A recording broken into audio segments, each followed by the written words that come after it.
Programme संचालक sir का बहुत बहुत धन्यवाद करती हूँ। साथियों, मैं अपनी बात को शुरू करने से पहले बहुजन समाज में जन्मे सभी संत और महापुरुषों को नमन करते हैं, जिन्होंने मूलवासी समाज के मान सम्मान और स्वाभिमान के लिए अपनी जिंदगानी और जवानी को न्यौछावर कर दिया। असमानता के विरोध में समानता का प्रचार और प्रसार किया। मान सम्मान और स्वाभिमान की बात कही। ऐसे संत और महापुरुषों को, वीरांगनाओं को नमन करते हैं और आज की परिवर्तन यात्रा का नेतृत्व करते हैं। बहुजन मुक्ति पार्टी के राष्ट्रीय महासचिव माननीय मनोज सर का अभिवादन करते हुए आप सभी क्रांतिकारी साथियों को मेरा जय भीम, जय मूलवासी, जय भारत। साथियों, इस देश में हम दो तरीके के लोग हैं। दो तरह के लोग रहते हैं, एक आजाद लोग है, एक गुलाम लोग है। समझ में आ रहा है आप लोगों को? एक आजाद लोग रहते हैं, एक गुलाम लोग रहते हैं। जो आजाद लोग हैं उनकी भी समस्या होती है, जो गुलाम लोग हैं उनकी भी समस्या होती है। लेकिन सवाल पैदा होता है, समस्या तो दोनों तरह की होती है, दो तरह की समस्या, दो लोगों की समस्या होती है, लेकिन जो गुलाम लोग हैं वो अपनी समस्या का समाधान नहीं कर पाते हैं। एक समस्या खत्म नहीं हो पाती, दूसरी समस्या उत्पन्न हो जाती है। दिन प्रतिदिन हमारे समाज की समस्याएं उत्पन्न हो रही है, बहुत ज्यादा समस्या हो रही है। आजाद लोगों की समस्या होती है, 1 मिनट में, मिनटों में उनकी समस्या का समाधान हो जाता है। साथियों, डीएम उनका है, कलेक्टर उनका है, मुख्यमंत्री उनका है, प्रधानमंत्री उनका है, राष्ट्रपति उनका है। एक फोन कॉल में उनकी समस्या का समाधान हो जाता है, लेकिन हम लोगों का, हम गुलाम लोगों की समस्या का समाधान नहीं होता है। साथियों, आजादी के 74 साल पूरे हो गए हैं इस देश पर। कांग्रेस ने 55 साल राज किया, बीजेपी ने 19 साल राज किया। हमारे लोगों को गुलाम बनाने का काम किया और कुछ नहीं किया। जरा मुझे बताइए, मंत्री पैदा होता है कि बनाया जाता है? पैदा होता है कि बनाया जाता है? साथियों, मंत्री पैदा नहीं होता है, बनाया जाता है। डॉक्टर पैदा नहीं होता है, बनाया जाता है। हमारे लोगों को मूर्ख बनाने का काम किया है। 74 साल पूरी आज़ादी के बीत गए। जो समस्याएं आज़ाद भारत में हो रही वो गुलाम भारत में नहीं थी। साथियों, दिन प्रतिदिन हमारी समस्याएं बढ़ती जा रही है। 1848 से लेकर के 1956 तक, 1848 से लेकर के 1956 तक हमारे महापुरुषों ने आंदोलन चलाया है। जब हमारे कमर में बेल्ट और गले में टाई आया है, महिलाओं की सर एक साड़ी आई है, फ्री में नहीं मिला। आप शुक्र मनाइए कि आप पैदा हुए और आपको अधिकार मिल गए। कितना क्रांति किया हमारे महापुरुषों ने, स्टेप बाय स्टेप संघर्ष किया। कहाँ पर सफल हुए, कहाँ पर विफल हुए। 4 बच्चों को कुर्बान कर दिया समाज के लिए, लेकिन हम लोग को समझ में नहीं आ रहा। ये महिलाएं, हम लोग जो है ना, ये मुफ्तखोर महिलाएं, सारे अधिकार हम लोग लिए बैठे हैं और खत्म भी हो रहा है, लेकिन घर में शांत है हम लोग। साथियों, दो तरह के लोग, एक हम लोग शिक्षित होते हैं, एक अशिक्षित लोग होते हैं। शिक्षित का मतलब होता है डिग्री का कलेक्शन। समझ रहे हैं आप लोग? शिक्षित का मतलब होता है डिग्री का कलेक्शन। जागृति का मतलब होता है, जागृति का मतलब पहला सिद्धांत होता है दोस्त और दुश्मन की पहचान।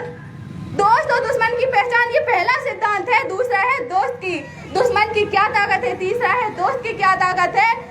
चौथा है दोस्त की क्या कमजोरी है और दुश्मन की क्या कमजोरी है। साथियों, जागृति का मतलब ये 5 सिद्धांत होते हैं। जिसको ये मालूम नहीं है वो कुछ नहीं कर सकता है समाज में। साथियों, हमारे लोगों को, हमारा समाज 6743 जातियों में बटा है। बड़ा गर्व महसूस करता है। आपको मालूम है, अहीर से लेकर के भंगी तक की जो जातियां हैं, अहीर कहता है कुर्मी से कि तू कैसे बड़ा है, तुझसे बड़ा मैं हूँ, कहता है। अहीर बोलता है कुर्मी से तुझसे बड़ा मैं हूँ। कुर्मी कहता है चमार से तुझसे बड़ा मैं हूँ, तुम कैसे बड़ा हो तुम। और चमार कहता है वाल्मीकि से तुझसे बड़ा मैं हूँ। साथियों, हमारा समाज उलझा हुआ है और यहाँ पे सारे अधिकार उसके खत्म हो गए हैं। समझ में आ रहा है आप लोगों को? सारे अधिकार खत्म हो रहे हैं। इस समाज में, हमारे देश में हर 5 मिनट में एक बलात्कार होता है। एक दिन में 90 बलात्कार होते हैं। एक महीने में 800 बलात्कार होते हैं। यूपी का रिकॉर्ड है। एक साल में 3.5 लाख बलात्कार। हमारी माँ बहन बेटियों की इज्जत आबरू लूटी जाती है, लेकिन हमारी महिलाएं घर से बाहर नहीं निकलना चाहती है। शिक्षा का मतलब हम लोग को बस यहाँ तक समझ में आता है, शिक्षा हमने ग्रहण किया, नौकरी लग गई, शादी किया, बच्चे पैदा किए, बच्चे पैदा करके बच्चों की शादी की, नाती पोते हो गए और दुनिया छोड़ के चले गए। बस इतना मतलब समझ में आता है शिक्षा का मतलब। साथियों, हमारे समाज में जो अन्याय अत्याचार हो रहा है वो क्यों हो रहा है? क्योंकि हमें अपना इतिहास नहीं मालूम है। हमें अपना इतिहास ही नहीं मालूम है। 2500 साल से जो उचित असम जाति के लोगों ने हमको गुलाम बनाया, उचित असम जाति के लोगों ने हमें 2500 साल से लोग ये आंदोलन चला रहे हैं। साथियों, ये जो समस्याएं है, जो घटनाएं घट रही है, वो खाली यहाँ लखनऊ की नहीं, पूरे राष्ट्रीय स्तर की समस्या है। राष्ट्रीय स्तर की समस्या है, खाली यही की समस्या नहीं है।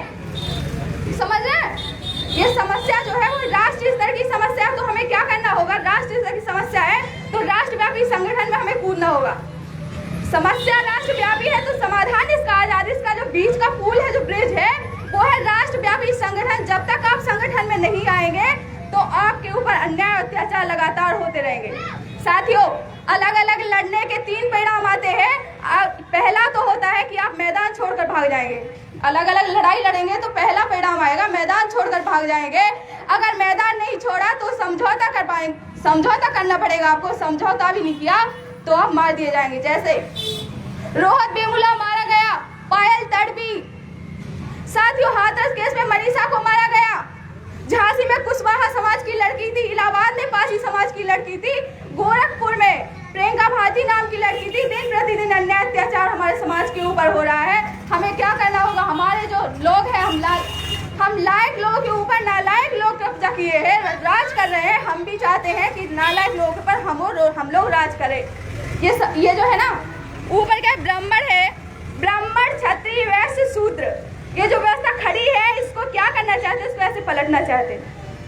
हम इन पर राज करना चाहते हैं। साथियों, राष्ट्रपिता ज्योतिबा फूले साहब कहते हैं, गुलाम को गुलामी का एहसास करा दो, गुलाम गुलामी की बेड़ियां तोड़ देगा। लेकिन हमारा समाज को एहसास कौन कराए? गुलाम गुलामी में आनंद ले रहा है। साथियों, बुद्ध कहते हैं मृत्यु सत्य है, मृत्यु सत्य है, लेकिन मरना कोई नहीं चाहता। लेकिन मैं यह कह रही हूँ कि आज़ादी सभी चाहते हैं, लेकिन संघर्ष करना कोई नहीं चाहता।